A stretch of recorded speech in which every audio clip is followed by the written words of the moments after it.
Hey YouTube, this is my review of the S&T tar21 tavor. I'm doing this review because this is the metal gearbox version, and I don't think I've ever found a real good review of the metal gearbox version on YouTube. I figured I'd help people out with it.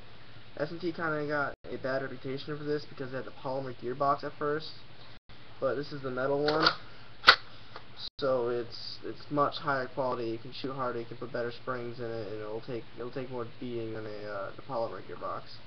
Since I got the bolt pulled back, it's got a functioning bolt release, and you got a pull lever at the bottom right here. It's makes an okay sound, not as realistic as I was hoping it'd be, but the bolt release right here, after shooting like semi-automatic, fully automatic, however long, whenever the piston jams up, or if you're at the end of the game, you're done playing, you just pull this lever, push it up, even if the bolt door isn't pulled back, and the spring will move forward just like the spring release in ICS guns. It's a full polymer body. Battery goes in the front, up in the handguard like this, right in here. It holds a small type battery, 8.4, 9.6 volt, either one. It goes on there pretty easily, but I have a suppressor mounted on it, so it kind of gets in the way. Shoots about 330 FPS, and it's not too bad, but the barrel's long enough so it doesn't it's not totally inaccurate. But I would recommend getting a 603, 602, some not too tight, but a better barrel, definitely better inner barrel. The spring I would definitely upgrade. But the cool thing about this gun, the real cool thing about this gun, is it's made by S&T, and S&T came from Ares. Ares is they kind of branched off and they stopped making the tavor very much. So S&T came out and they started making their tavor, and they took a lot of designs from Ares. Like I actually compared this with the Ares literally last weekend when I took it out to play with it. And the kid that had the Ares, he thought it was an Ares at first, which I thought was kind of cool. But he was comparing all the features he says. The only real difference I'd say between this and the Ares tavor is like the weight and the upper. I don't know if this is upper receiver. It's all one big receiver, but this plastic part all up in here that I have my ACOG mounted on. This is like, it's two parts.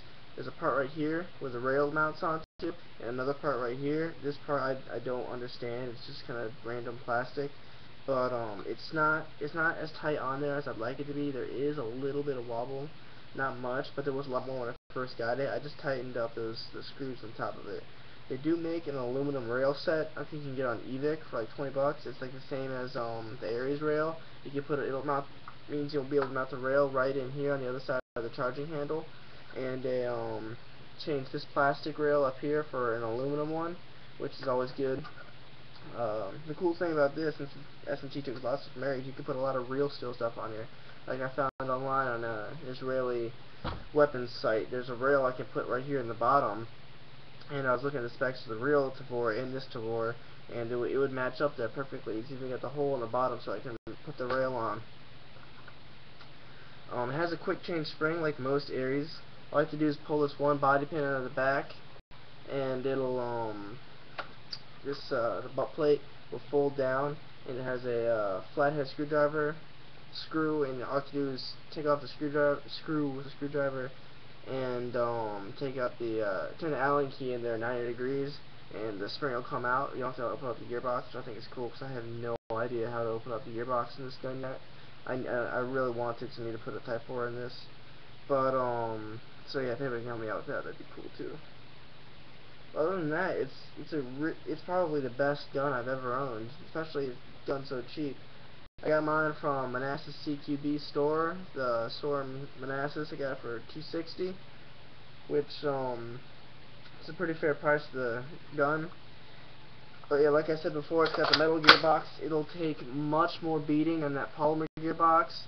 It's from what I can tell, it's really good quality. It's got a M4 style hop up in there, but I would not replace that because from what I can tell, it's pretty unique shaped. The it doesn't have the same small features as the regular M4 hop up. So I wouldn't try to change it because you might end up breaking it, or the other hop out just won't fit right. This takes all M4 AR-16 mags. I've stuck mag brand, I stuck ICS, Echo 1. It takes everything. The S&T mags that come with it are kind of fat, and it's kind of stiff trying to get them in here, but that's not always an issue. I mean, it's not too bad. I wouldn't worry about that too much unless you're like one of those super high-speed guys who's dropping mags everywhere on the ground. I don't like doing that. I like to be able to pull my mag out, put it in my dump pouch, without it somebody laying on the ground, somebody stealing it. But it takes any AR mags. Like I've got PW mags, those little thin gray things that go with those PDWs. I got 3 of those, and all 3 of these fit and feed in this perfectly. They don't fit in my M4 upstairs. But let's go over some of the features. It's got a mag release. You're holding it. Just gotta get a better view. You're holding it. You gotta change your mag. So you grab right here, pull down, and get your mag out. I didn't bring a mag with me. It's just a metal high cap. So this is the fire selector. It's one side. It's not ambidextrous.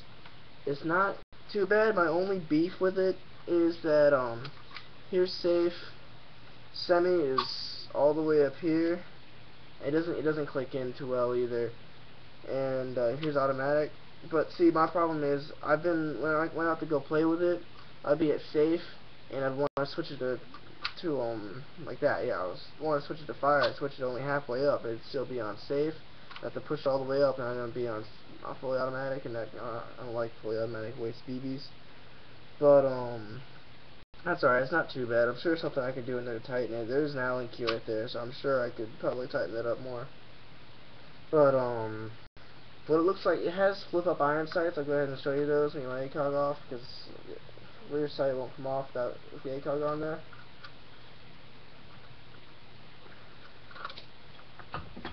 So it looks like without the ACOG.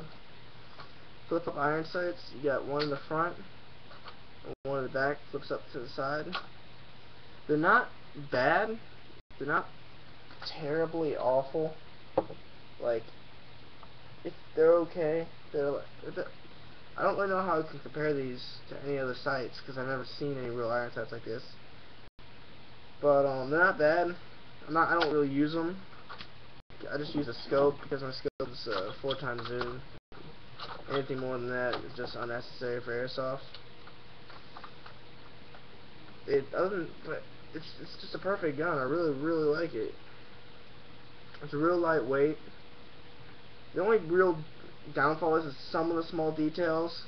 Like the Aries, they have a sling mount right here. This one does not. It has a sling mount back here, just like the Aries. It's ambidextrous sling mount. Goes through on both sides. Just subtle things like that I'm not too happy with. Other than that, it's great. It's got real trades on the side. It says, I don't know how well you guys can see that, but it says right here, it says tavor21 Israeli weapon system, 5.56 round, which I think is pretty cool. I like that. It also says made in China in big letters right above that, which I don't like, but that's alright. Still an Aries, almost an Aries, good enough. But it's got a good weight to it in the back. Like, the gearbox is metal. It's much heavier in the back than the polymer one, which is fine, but it kind of throws it off balance a little bit. So you got to put some stuff up front. But we have the battery in the front. It balances out a little bit more because the Aries battery goes in the back. But other than that, that's my review. Like, comment. I wouldn't subscribe yet. It's on my first video. But thank you, and have a nice day.